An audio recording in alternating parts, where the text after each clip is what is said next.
In the story of Genesis chapter 28, we follow the journey of Jacob, son of Isaac and grandson of Abraham, as he sets out on a path marked by both challenge and promise.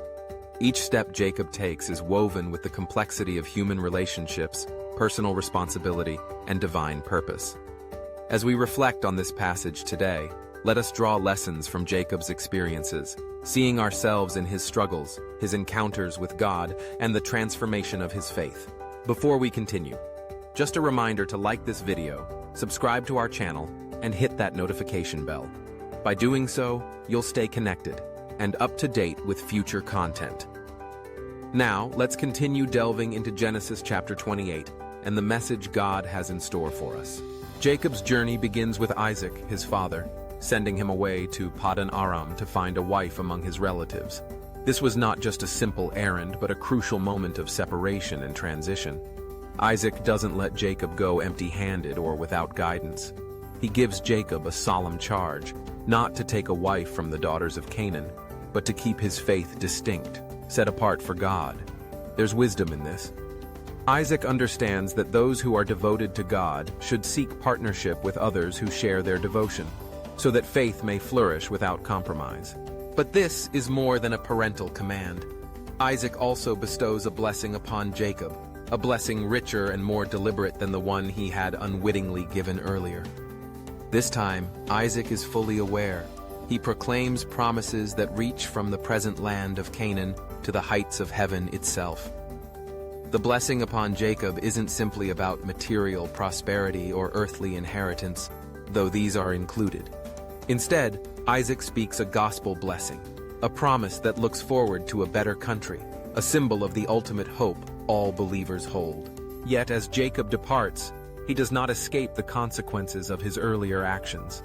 The blessing is his by promise, but his journey is marked by hardship.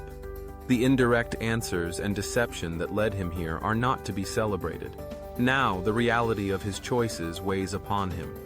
Sometimes even God's chosen must endure the consequences of their decisions, knowing that his grace still covers them, and his promises remain sure.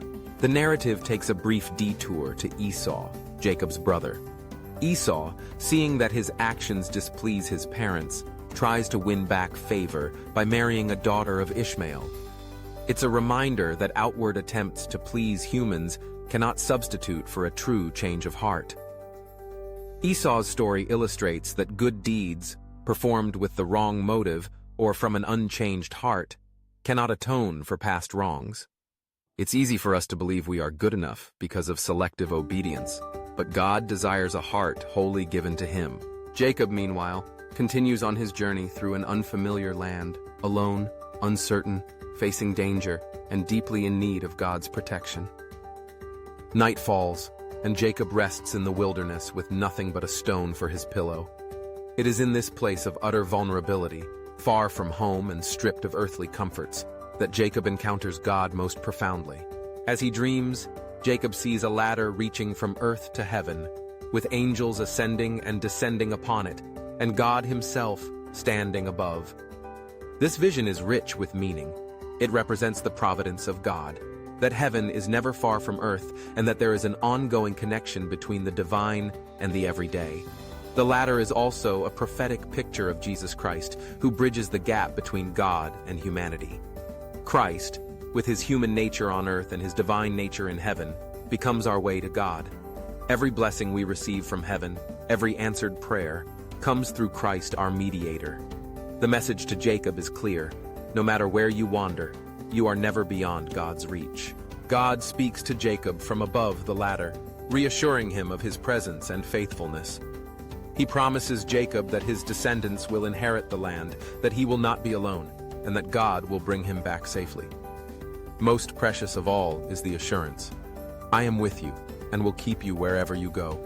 I will not leave you until I have accomplished what I have promised. How comforting to know that even at our lowest or loneliest, God is near, watching, guiding, and fulfilling his perfect plan in our lives. When Jacob awakes, he is awestruck and filled with reverence. Surely the Lord is in this place, and I did not know it, he exclaims.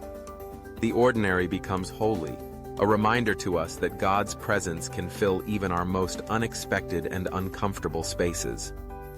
Jacob marks the spot by setting up the stone as a pillar, calling it Bethel, meaning house of God. Wherever we are, city or wilderness, joy or sorrow, we can turn our hearts into a Bethel, a place where we encounter God. Out of this encounter, Jacob makes a solemn vow. He trusts that God will watch over him and provide for him, not seeking luxury, but asking only for daily bread, protection, and God's continued presence. This shows Jacob's faith and his moderation in desires. Like Jacob, we must learn to trust God daily, thankful for much or content with little, recognizing that God himself is our greatest treasure. Jacob's vow also commits him to worship and service, promising to dedicate a portion of all he receives back to God. Perhaps today, you find yourself on a journey of uncertainty, facing consequences of past choices, or searching for assurance of God's presence. Genesis 28 reminds us that God's promises are not confined to the holy places or perfect moments, but follow us into the wilderness and meet us in our need. Like Jacob, we are invited to respond to God's presence with faith, gratitude, and dedication. Let us remember our encounters with God, not only as cherished memories, but as turning points of commitment. May our lives, like Jacob's, become houses of God, where His promises are remembered, His presence is sought, and our hearts echo the vow, "The Lord will be my God." All that we have and all that we are, let us devote to His glory, trusting that He who promises is always faithful and will never leave us until His plans for us are fulfilled. If this message resonates with you, take a moment to praise our Lord. Type, "Glory to Yahweh," in the comments as a declaration of praise and glory to our Father for His infinite love, mercy, and patience for us. God bless you.